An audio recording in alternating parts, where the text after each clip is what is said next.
के कार्यक्रम में हम सबों के नेता कांग्रेस पार्टी के बड़े नेता आदरणीय राहुल गांधी जी का बिहार की धरती पर हम लोग स्वागत करते हैं, इनका अभिनंदन करते हैं और इनको धन्यवाद देते हैं कि बिहार के किसानों के बीच बैठ करके इन्होंने वार्ता की, जानकारी प्राप्त की और अपनी सुझाव को भी आप लोगों के समक्ष रखने का काम किया।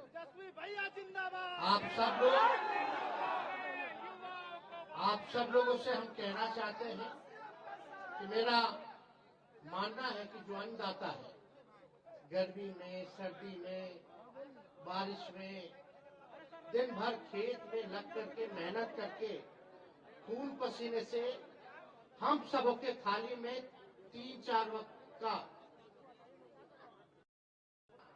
अगर आता है तो वो अन्नदाता की वजह से आता है। तो अगर देश में किसी का भी सबसे ज्यादा औहदा अगर होना चाहिए तो वो किसान भाइयों का औहदा होना चाहिए, हमारे अन्नदाताओं का होना चाहिए, जो हमारा पेट भरने का काम करता है। लेकिन आजकल जो जमाना है, जो आप लोगों को बतलाया जाता है, राहुल गांधी जी ने सच आप लोगों के समक्ष रखा कि मुद्दे की बात नहीं होती है, मोदी जी की बात होती है। मुद्दे की बात होनी चाहिए, किसानों की बात होनी चाहिए। और यही बात अगर हम लोग पूछे, भाई मोदी जी तो कहते थे कि 2022 में आए तो दुगना कर देंगे किसानों का, हुआ कि नहीं हुआ, ये तो बात सामने आ ही गई है कि आए दुगना तो छोड़िए, गरीब गरीब होता चला गया, अमीर अमीर होता चला गया। ये सच्चाई है, ये बिहार की तो सच्चाई है ही, लेकिन देश की भी सच्चाई है। आज पूरे देश के किसान आंदोलन कर रहे हैं, प्रधानमंत्री जी से 2 मिनट वक्त चाहते हैं कि अपना दुखड़ा जो है वो अपने देश के प्रधानमंत्री के सामने रखें, लेकिन प्रधानमंत्री जी के पास समय नहीं है। वो प्रियंका चोपड़ा से जरूर मिलेंगे, लेकिन हमारे किसान भाइयों से नहीं मिलेंगे। देखिए, कई तरह की बातें वो करते रहते हैं, हमको उस पर जाना नहीं है। मेरा स्पष्ट रूप से मानना है और मेरा समर्थन है, और इस आंदोलन में हम आपके भागीदार हैं कि एमएसपी जो है आप लोगों को मिलना चाहिए, उससे कम कुछ नहीं होना चाहिए।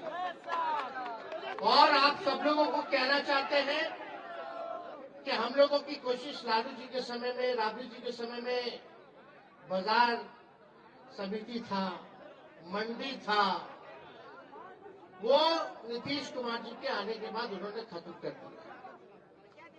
और हम लोगों ने कृषि मंत्री भी सुधाकर सिंह जी को बनाने का काम किया था, और लगातार यही बात थी कि भाई कम से कम बाजार समिति मार्केट जो है वो बन जाए।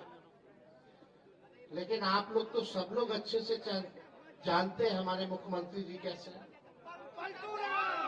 वो किसी का सुनना नहीं चाहते, लेकिन फिर भी हमारा महागठबंधन का सरकार था, खुद का नहीं था। और एक हम लोग चाहते थे बड़े लक्ष्य को लेकर के। नीतीश जी ने तो माफी मांगा ही था कि अब दोबारा गलती नहीं करेंगे, मिट्टी में मिल जाएंगे, मर जाएंगे, लेकिन भाजपा में नहीं जाएंगे।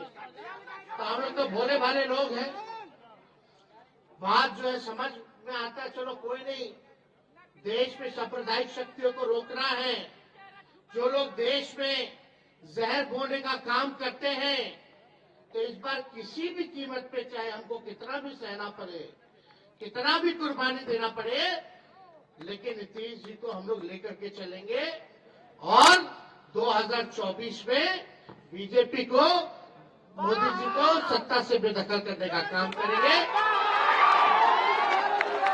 और थके हुए मुख्यमंत्री को, थके ही हुए हैं ना। चुनाव में क्या कहते थे कि नौकरी अपने बाप के पास से लाएगा पैसा देने के लिए। हमने बोला था कि रिक्त पदे हैं, साइंटिफिक अध्ययन हम लोगों ने कर रखा था कि कौन से डिपार्टमेंट में कितने पदे खाली है।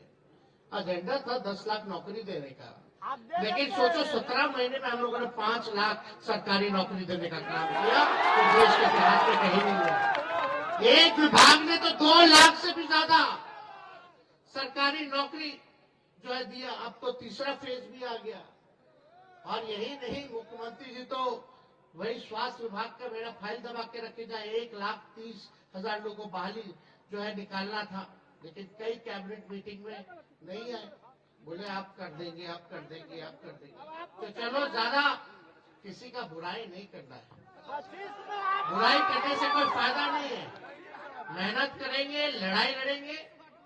और राहुल जी आज आए हैं, हम उनका स्वागत करते हैं।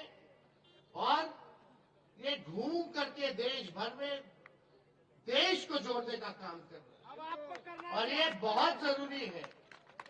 ये नफरत की राजनीति जो लोग करते हैं, जो झूठ का प्रचार करते हैं, हमने पहले भी कहा था कि मोदी जी जो है वो झूठ बोलने के फैक्ट्री हैं।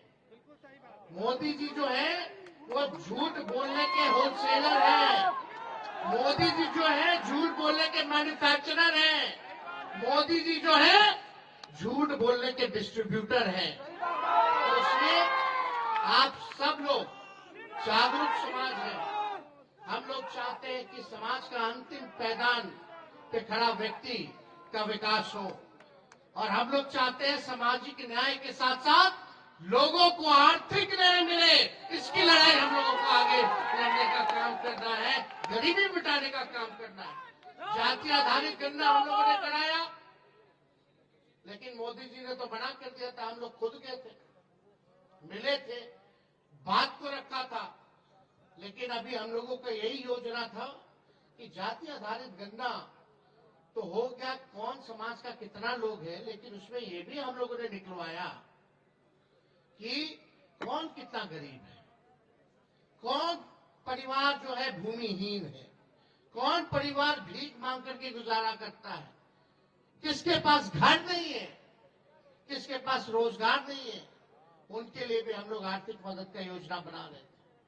जो बेरोजगार होंगे उनको 2 लाख का सहायता हम लोग करने जा रहे थे। जो भूमिहीन थे उनको 1 लाख का मदद कर रहे थे ताकि वो जमीन ले ले, और जिसको घर बनाने का पैसा नहीं उसको 1,20,000 का मदद हम लोग करने जा रहे थे। ये योजना हम लोगों ने बनाया था ताकि किसी भी प्रकार से गरीबी जो है वो कम हो। और इसका कुल जो बजट था लगभग 2.5 लाख हजार करोड़ का जो बजट था। हम लोग मांगते रहे विशेष सहायता मिल जाए भारत सरकार से, डबल इंजन की सरकार है। चलो, अब तो उम्मीद करते हैं कि बिहार को स्पेशल राज्य का दर्जा मोदी जी दे दे या स्पेशल पैकेज दे दे। तो इसलिए आप सब लोग यहाँ किसान के लोग आए हैं, यहाँ सभी किसानों ने अपनी बात को यहाँ रखा। हम इनको भी सभी लोगों को धन्यवाद देते हैं, और राहुल जी को भी विशेष तौर पर धन्यवाद देते हैं। और हम लोग डरने वाले लोग नहीं हैं। राहुल गांधी जी आए थे अभी किशनगंज, कटिहार होते हुए गए।